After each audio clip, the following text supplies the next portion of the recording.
Hadits riwayat Imam Muslim dan imam-imam yang lain. Dari Sayyidina Abu Hurairah radhiyallahu anhu, Baginda Muhammad SAW bersabda, Allah Azza wa Jalla berkata. Jadi hadis itu ada dua.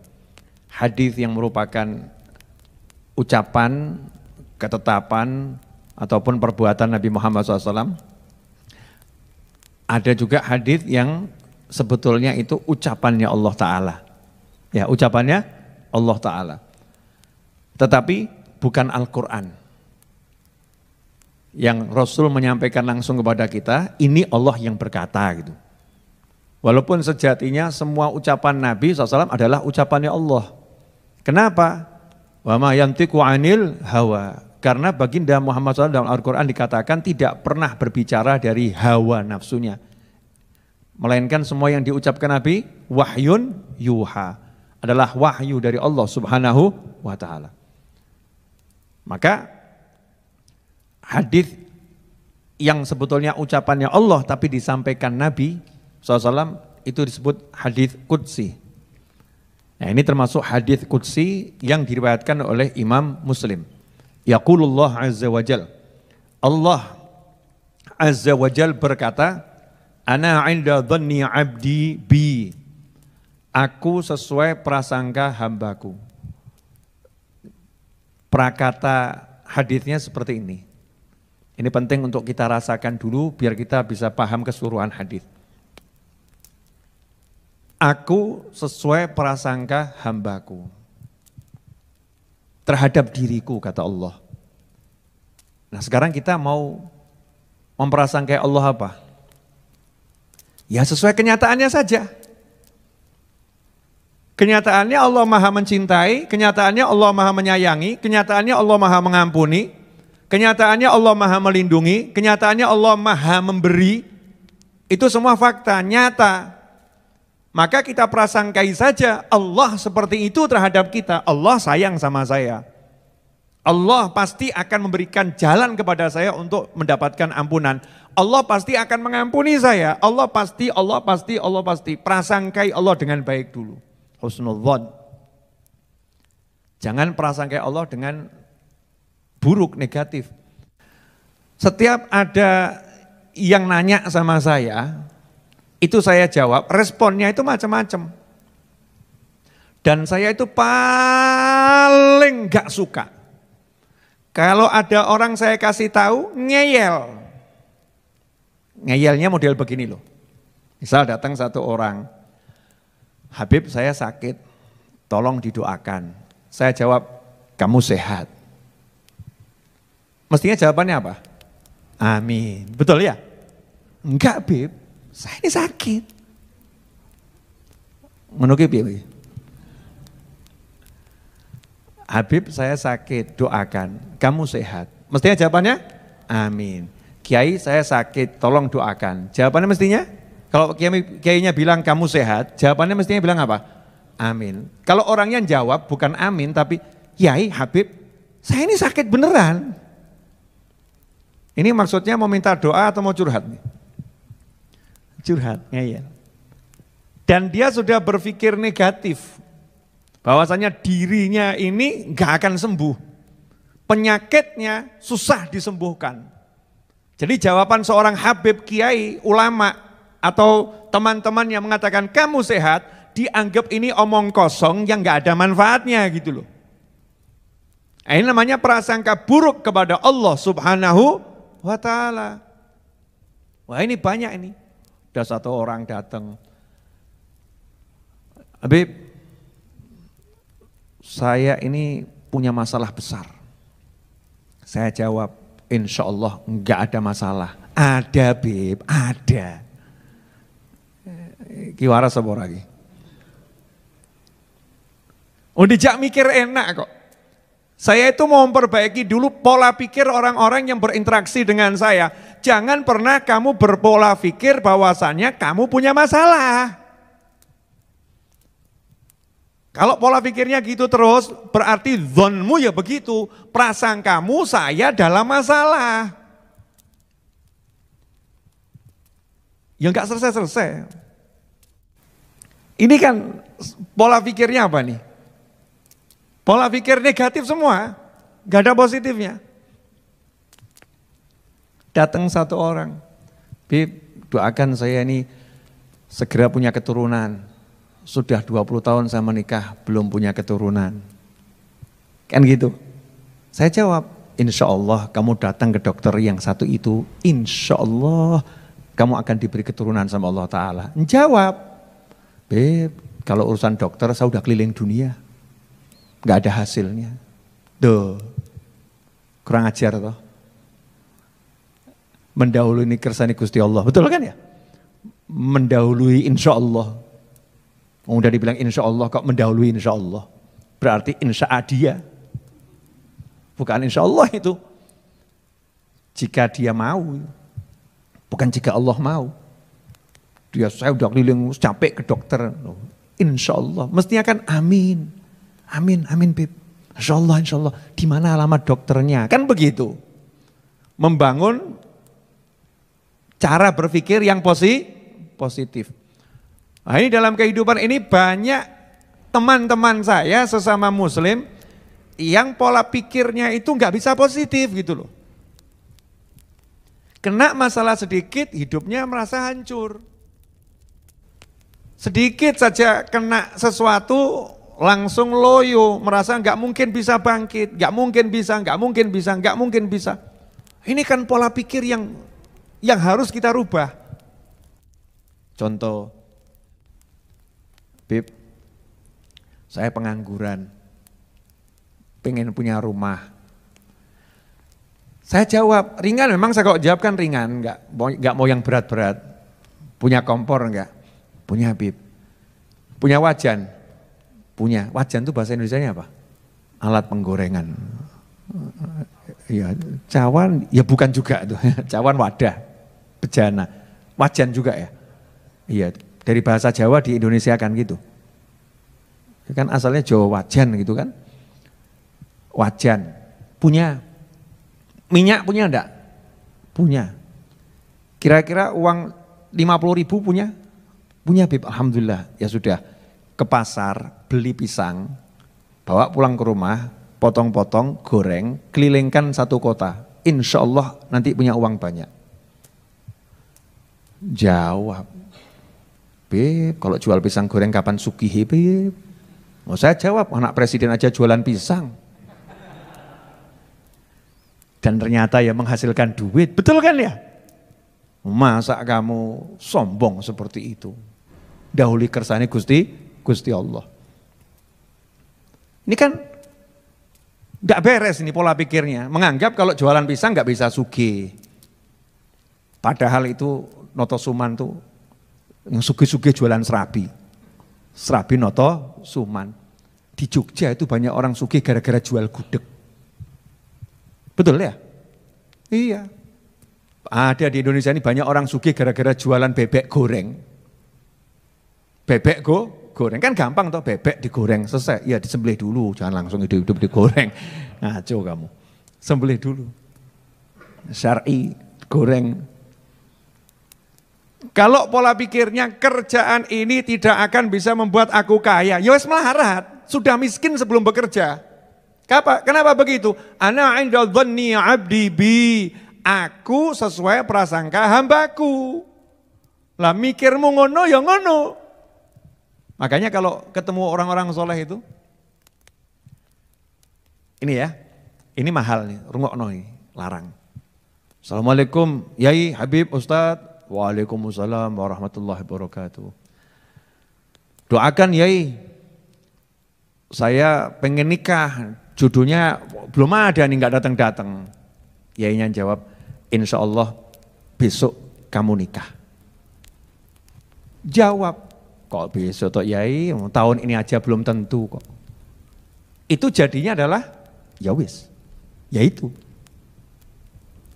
Enggak besok, enggak tahun ini. Karena apa? Karena kamu sudah ngomong sendiri kepada Allah Ta'ala, aku prasangkai hari ini aku enggak nikah, besok enggak nikah, tahun ini enggak nikah. Maka Allah mengiyakan, ya wis, selesai. Berarti ucapan ini ngeri atau enggak ngeri nih? Ngeri. Makanya tanya sama teman-teman saya, sama relawan-relawan saya, sama santri-santri saya itu paling marah gitu ya. Kalau ada orang saya suruh bilang nggak bisa. Oh tajak gelut itu. Ya gelut dalam tanda kutip, ya orang gelut tenan mesti kalah aku tua kok ya.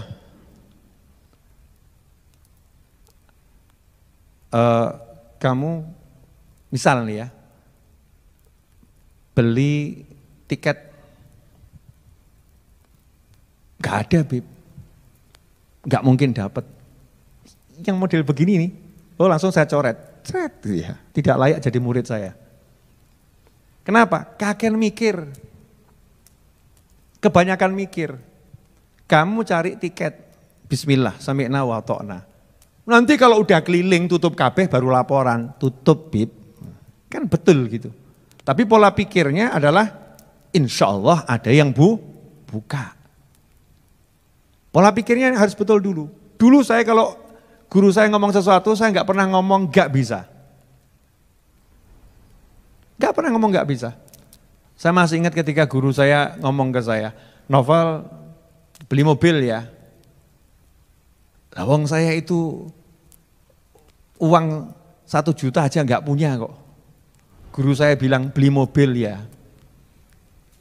Itu guru saya ngomong begitu sambil bawa brosur. Saya masih ingat itu sebelum makan siang ada sales dari Semanggi sini ke tempat rumah guru saya, pengen ketemu. Ditemuin tuh sama guru saya, anak muda gitu. Nawarkan mbak brosur jualan mobil, sales waktu itu. Udah terima kasih. Kemudian guru saya ngomong, Novel nanti beli mobil ya sambil nunjukkan gitu. Ya coba kalau kamu. Setelah Mbak Atenah ngeledek ini. Oh sepeda motor aja minjem kok. Suruh beli mobil. Jawaban saya langsung, siap amin insya Allah gitu. Siap amin insya Allah. Langsung saya prasangkai, wah aku meh duwe mobil. Saya akan punya mobil. Dan sekarang teman saya Mas Hanata tuh bingung, bolak-balik saya jual beli mobil. Beli, jual, beli, jual, beli, jual. Sesuai kebutuhan, kalau pas gak punya duit, jual. Ya, punya, beli, lagi. Majelisnya butuh duit, mobilnya dijual. Nanti punya duit, belilah lagi. Nah orang yang gak paham, prasangka baik sama Habib Novel, alhamdulillah, wah Habib Novel sugih pol. Kenapa? Mobilnya gonta ganti. Tetap bagus, kecuali yang paham. Nah, ikhwani rahimakumullah. Saya prasangkai yang baik ucapan guru saya, enggak pernah saya mikir yang jelek. Moh saya mikir jelek. Dan saya paling marah gitu. Kalau orang dikasih tahu yang baik, kok jawabannya enggak bisa seperti itu. Enggak mungkin. Jadi kamus kata enggak mungkin, enggak bisa tuh kalau interaksi sama saya harus dicoret. Coret, enggak ada kamus enggak mungkin, enggak bisa.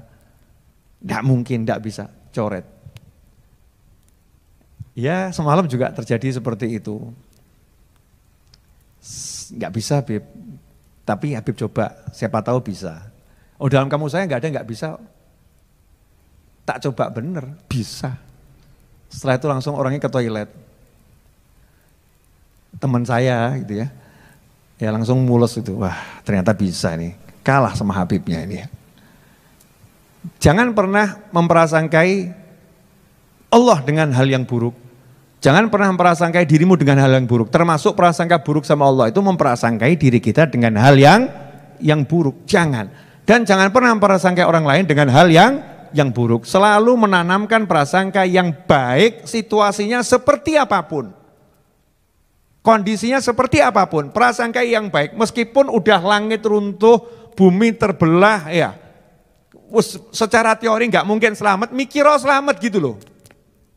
Jangan mikir, mati, remuk. Jelek lagi mikirnya. Optimis. Nah, itu mukmin memang harus gitu. Hasil nggak ngurus. Prosesnya benar, hasil nggak ngurus. Yang penting prosesnya tidak salah secara syariat. Kemudian dilanjutkan oleh Allah Ta'ala, wa ana ma'uh. Kalau bahasa Hadramutnya gitu, wa ana ma'uh. Ya, tapi kalau bahasa fushanya, wa ana ma'ahu, wa ana ma'ah. Dan aku bersamanya, hina yadhkuruni, ketika dia mengingat dan menyebutku. ini kalau dihayati betul, ambles loh bumi ini. Remuk itu, hati itu. Allah bersamamu kalau kamu ingat Allah. Makanya kalau ada orang sumpek-sumpek, ruwet-ruwet itu berarti dia nggak ingat sama Allah, mesti. Mumet aku, berarti Allah lagi nggak sama kamu itu. Kenapa Allah nggak sama kamu? Karena kamu nggak sama Allah. Kamu nggak bersama dengan Allah, maka Allah nggak bersama dengan kamu. Kamu nggak ingat sama Allah, maka Allah nggak ingat sama kamu. Kamu meninggalkan Allah, maka Allah meninggalkanmu. Kok iso awakmu sumpek? Kok bisa kamu suntuk? Kok bisa? Lah, ya suntuk. Lah apa sebab suntukmu? Nggak punya duit. Berarti kamu lupa kalau yang bisa ngasih duit hanya Allah. Makanya kan sabda Nabi, la haula wala quwata illa billah, obat untuk 99 penyakit yang paling kecil alham. Sumpek suntuk itu penyakit paling kecil yang disembuhkan dengan la haula wala quwata illa billah. Jadi kalau sumpek itu datang, ngusirnya gampang, la haula wala quwata illa billah. Ruwet la haula wala quwata illa billah. Enggak ada duit, la haula wala quwata illa billah. Jodohmu angel, la haula wala quwata illa billah. Saya ngomong sopo gitu loh ya. La haula wala quwata illa billah. Hanya Allah yang bisa. Gak ada yang lain. Kamu bakal begini, la haula wala quwata illa billah. Hanya Allah yang bisa, gak ada yang lain. La haula wala quwata illa billah. Terus yakinkan itu, kuatkan itu.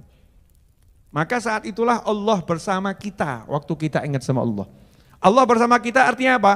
Malaikat-malaikatnya Allah bersama kita. Junudullah. Ya, junudullah itu bersama kita. Bala tentaranya Allah bersama kita. Malaikat-malaikatnya Allah bersama kita. Malaikat akan mendoakan, sumpekmu hilang, sumpekmu hilang. Masya Allah, kepala kita tiba-tiba dikasih berbagai macam ide lewat lintasan-lintasan bisikan-bisikan positif dari malaikat. Begitu ruwet urusan rezeki, la haula wala quwata illa billah, la haula wala quwata illa billah. Mulailah Allah kirimkan, Allah bersamanya, maka Allah kirimkan bala tentaranya, malaikat pun mendampingi, malaikat memberikan segala macam ide, berbuatlah ini, bekerjalah ini, lakukan ini, nimbulkan optimis, gampang urusan duit beres. Bala tentara Allah bersama kita. Rahmatnya Allah, hati dibuat adem. Rahmatnya Allah turun. Allah kasih nur cahaya di hati kita, gelapnya nyingkir, tenang.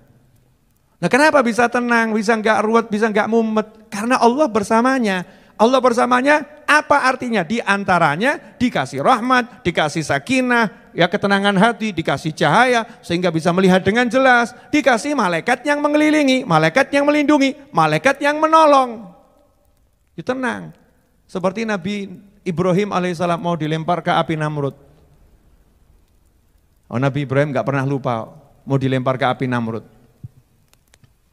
Ya malaikatnya yang sibuk, malaikatnya Allah sibuk. Satu demi satu malaikat itu berbondong-bondong datang. Sendiko dawuh, mau diperintah apa siap, saya malaikat membawa angin.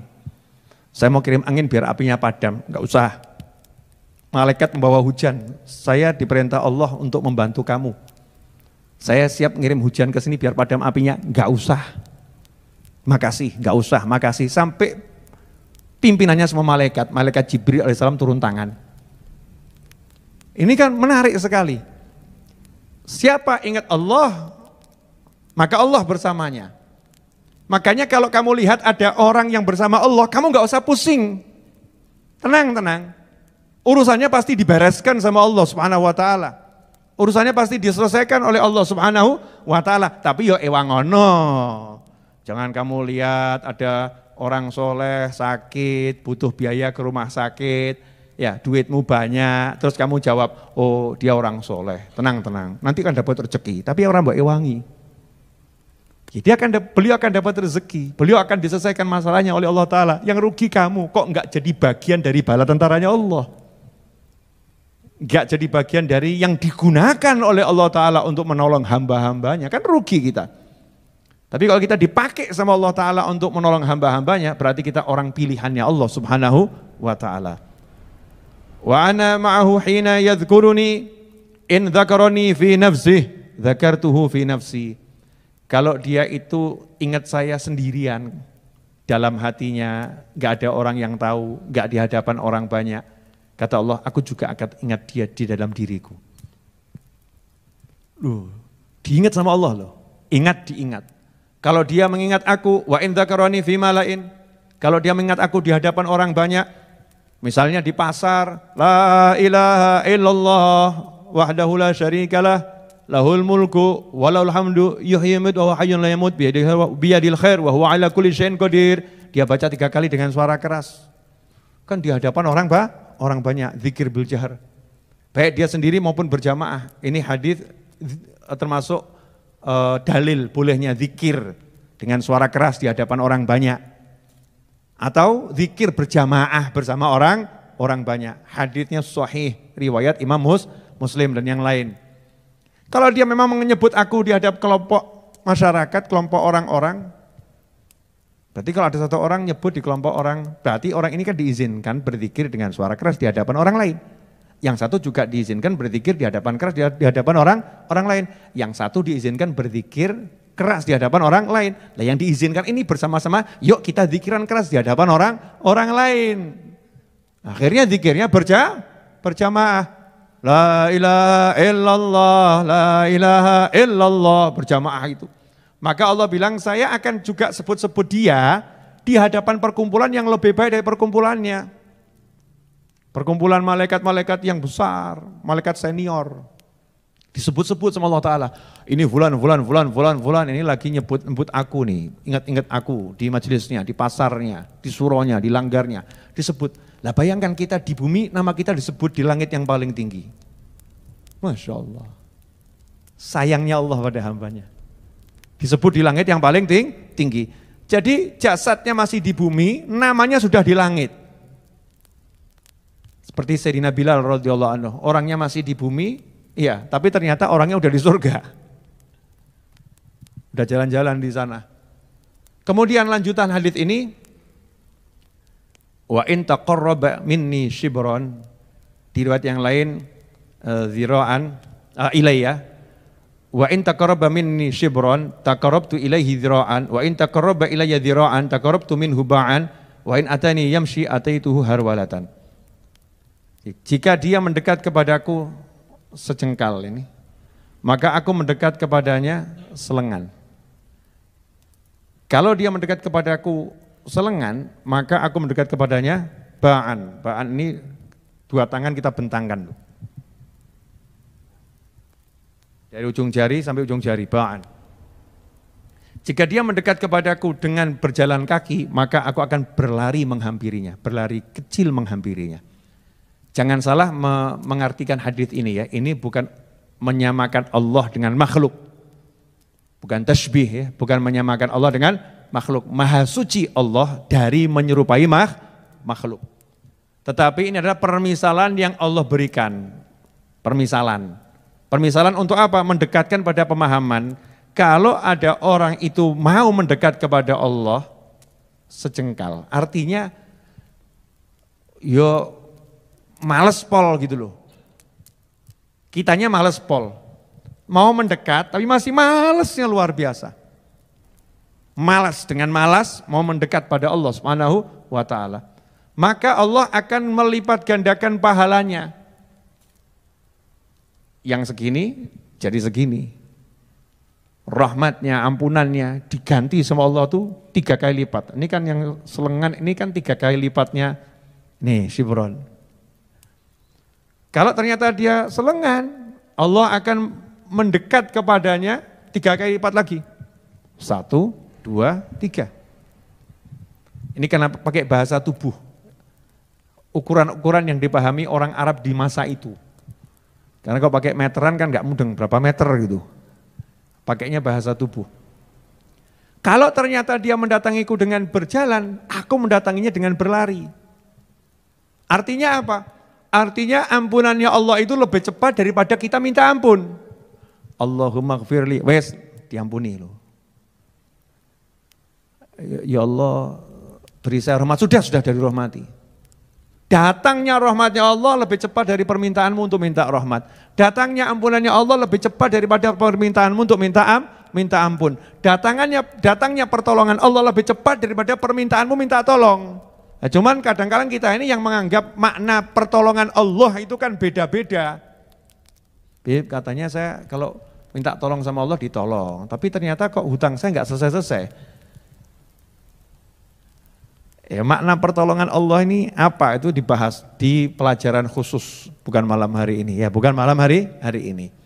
Nah, sampai titik ini mudah-mudahan cukup bisa dipahami bagaimana Allah itu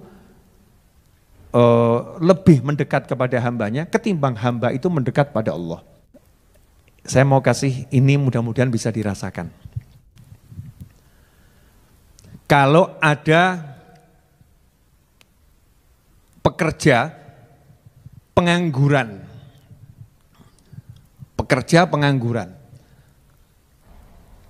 terlilit hutang dan terancam diceraikan oleh istrinya. Karena istrinya udah nggak kuat hidup dengan seorang suami yang nggak bisa memberi nafkah. Bukan nggak mau ya, tapi nggak bisa memberi nafkah. Terus pekerja tadi mendatangi orang yang terkaya di desanya. Atau di kampungnya atau di kotanya. Nunggu di depan pintu rumahnya, mengetuk pintu rumahnya sampai ditemuin. Setelah ditemuin, kemudian dia merendahkan diri serendah-rendahnya dan mengatakan, tolong saya siap diangkat jadi apapun, mau bagian kosek-kosek WC siap, bagian bersihkan apapun siap, yang penting saya diberi gaji yang cukup untuk membiayai kehidupan anak istri saya, cukup untuk makan mereka, biar rumah tangga saya selamat, anak istri saya selamat, tolong saya. Saya mau nanya, kalau ada orang yang susah begitu kemudian bersikap seperti itu, wajar atau enggak wajar? Wajar tuh ya? Namanya juga orang butuh. Kalau begitu kan wajar. Tapi kalau kondisinya dibalik, ada orang yang kaya raya, enggak butuh duit, enggak butuh apa-apa, dia yang punya semuanya, terus ngomong ke kita, tolong kamu datang ke rumah saya. Ya, tolong datang ke rumah saya. Kamu ketuk-ketuk saya. Kalau kamu berjalan ke rumah saya akan sambut kamu. Saya akan sambut kamu, saya akan muliakan kamu. Saya mau nanya, berarti orang kaya ini baik atau enggak baik? Sangat baik. Lantas bagaimana dengan Allah Subhanahu wa taala terhadap kita semua, yang mana kita ini fakir, butuh dengan ampunannya Allah taala, kita yang butuh dengan rahmatnya Allah taala, kita yang banyak salah dengan Allah taala, kita yang penuh dosa dengan Allah taala, tapi justru Allah yang manggil kita, ayo minta ampun sama aku, ayo minta sama aku, ayo kesini kamu, aku datangin kamu, kesini, pintuku terbuka terus, ayo minta sama aku, ayo minta sama aku. Saya mau nanya, maha baik atau enggak maha baik Allah itu? Maha baik. Makanya itu Allah paling marah kalau ada manusia yang menutup pintunya Allah. Dengan kalimat enggak mungkin kamu masuk surga, enggak mungkin kamu diampuni Allah, enggak mungkin kamu bisa masuk jannah, enggak mungkin kamu bisa jadi walinya, enggak mungkin kamu. Na'udzubillah min dzalik. Lawang Allahnya selalu mengatakan sebaliknya kok. Makanya saya ambil judul malam hari ini, ya, aku mendatanginya, gitu kan ya. Jika dia berjalan, aku mendatanginya berlari, menghampirinya berlari. Untuk memberitahu bahwasannya Allah Ta'ala itu sangat mencintai kita semua. Jazakumullah khairan, mudah-mudahan berkah manfaat. Alhamdulillah kita telah menyimak penjelasan dari beliau. Semoga ilmu yang telah kita peroleh ini dari Habibana Novel bin Muhammad Al-Idrus menjadi ilmu yang bermanfaat bagi kita, keluarga dan anak cucu kita. La haula wa la quwata illa billahil aliyil azim. Tiada daya dan upaya kecuali dengan kekuatan Allah yang maha tinggi lagi maha agung. Semoga dengan ini cara berpikir kita berubah, selalu berpikir positif terhadap setiap keadaan, berbenah diri untuk menjadi umat terbaik, Semoga segala hajat kita dikabul oleh Allah Ta'ala, dan segala kesusahan kita selalu diberikan jalan keluar oleh Allah Ta'ala. Amin ya Rabbal Alamin. Mari kita bersama-sama membaca sholawat. Allahumma salli ala sayyidina Muhammadin ghina ifaqri wa hayati ruhi wa sururi qalbi wa najati fid dunya wal akhirah wa ala alihi wa sahbihi wa sallim. Wallahu alam bisawab. Semoga ini barokah dan manfaat. Assalamualaikum warahmatullahi taala wabarakatuh.